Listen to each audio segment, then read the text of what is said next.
एक छोटे से शहर की 4 मंजिला इमारत में 4 अपार्टमेंट थे। 701, 702, 703 और 704। ये इमारत आमतौर पर शांत रहती थी, लेकिन एक दिन अचानक वहां एक अजीब बदबू फैलने लगी। पहले तो ये हल्की सी गंध थी, जिसे लोग नजरअंदाज कर गए, लेकिन जैसे जैसे दिन बीतते गए, बदबू इतनी तेज हो गई कि सांस लेना मुश्किल होने लगा। 701 में रहने वाले शर्मा जी ने सोचा कि शायद उनके कूड़ेदान में कुछ सड़ गया है। उन्होंने घर की सफाई की। 702 का रमेश और 703 की मिसेस गुप्ता ने भी अपने अपने फ्लैट साफ किए, लेकिन बदबू पर कोई असर नहीं पड़ा। उल्टा वह और बढ़ती गई। लोग परेशान हो गए। एक दिन शर्मा जी ने रमेश से कहा, यह बदबू कहीं बाहर से तो नहीं आ रही? रमेश ने सहमति जताई और मिसेस गुप्ता को बुलाकर तीनों ने चर्चा शुरू की। बात करते करते उनका शक 704 पर गया। 704 में एक अधेड़ उम्र का व्यक्ति रहता था, जिसे कोई ठीक से नहीं जानता था। वह हमेशा अकेला रहता था, बाहर कम निकलता था और किसी से बात नहीं करता था। लोग उसे अजीब कहकर टाल देते थे। तीनों ने फैसला किया कि 704 वाले से बात करनी चाहिए। अगले दिन सुबह वे उसके दरवाजे पर पहुंचे। शर्मा जी ने दरवाजा खटखटाया। भाई साहब, जरा बाहर आइए, कुछ बात करनी है। कोई जवाब नहीं। रमेश ने जोर से आवाज लगाई, लेकिन फिर भी सन्नाटा। मिसेस गुप्ता ने कहा, लगता है कुछ गड़बड़ है, बदबू यहीं से तो नहीं आ रही। तभी अचानक बदबू गायब हो गई और उसकी जगह एक मीठी फूलों जैसी खुशबू फैलने लगी। यह खुशबू इतनी तेज थी कि लोगों को समझ नहीं आया कि क्या हो रहा है। शर्मा जी ने कहा, यह तो और संदिग्ध है, हमें पुलिस बुलानी चाहिए। बाकी लोग सहमत हो गए। कुछ ही घंटों में इंस्पेक्टर वर्मा अपनी टीम के साथ वहां पहुंचे। उन्होंने दरवाजा खटखटाया, लेकिन जब कोई जवाब नहीं मिला तो दरवाजा तोड़ने का आदेश दिया। जैसे ही दरवाजा टूटा, अंदर का नजारा देखकर सबके होश उड़ गए। कमरे में चारों तरफ फूल बिछे थे। गुलाब, चमेली, मोगरे की मालाएं दीवारों पर टंगी थीं।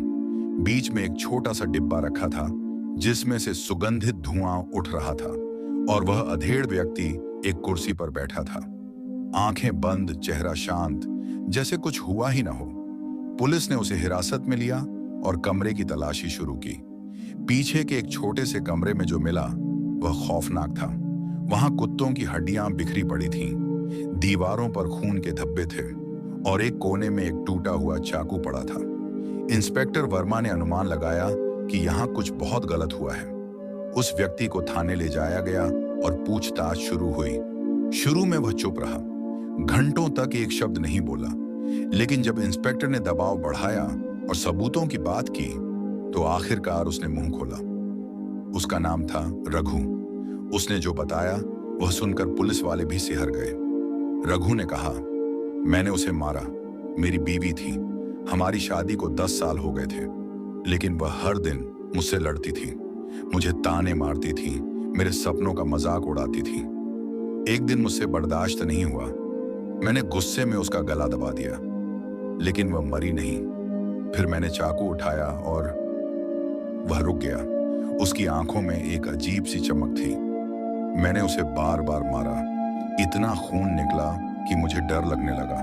मैंने सोचा कि अगर किसी को पता चला तो मैं पकड़ा जाऊंगा। फिर मुझे कुत्तों की याद आई। हमारे पास 2 आवारा कुत्ते थे जो हमेशा घर के बाहर घूमते थे। मैंने उसके शरीर को टुकड़ों में काटा और उन्हें खिला दिया। इंस्पेक्टर वर्मा ने पूछा, तो बदबू का क्या और यह खुशबू कैसे? रघु ने ठंडे लहजे में जवाब दिया, कुत्तों ने सब नहीं खाया, कुछ हिस्से बच गए थे जो सड़ने लगे। बदबू इतनी तेज हो गई कि मुझे डर था लोग शक करेंगे, इसलिए मैंने फूल खरीदे, मालाएं बनाई और सुगंध की अगरबत्तियां जलाई। मैं चाहता था कि कोई यहां तक न पहुंचे। पुलिस ने उसकी बात की जांच की। आसपास के फूल वाले ने बताया कि रघु पिछले कई दिनों से बड़ी मात्रा में फूल खरीद रहा था।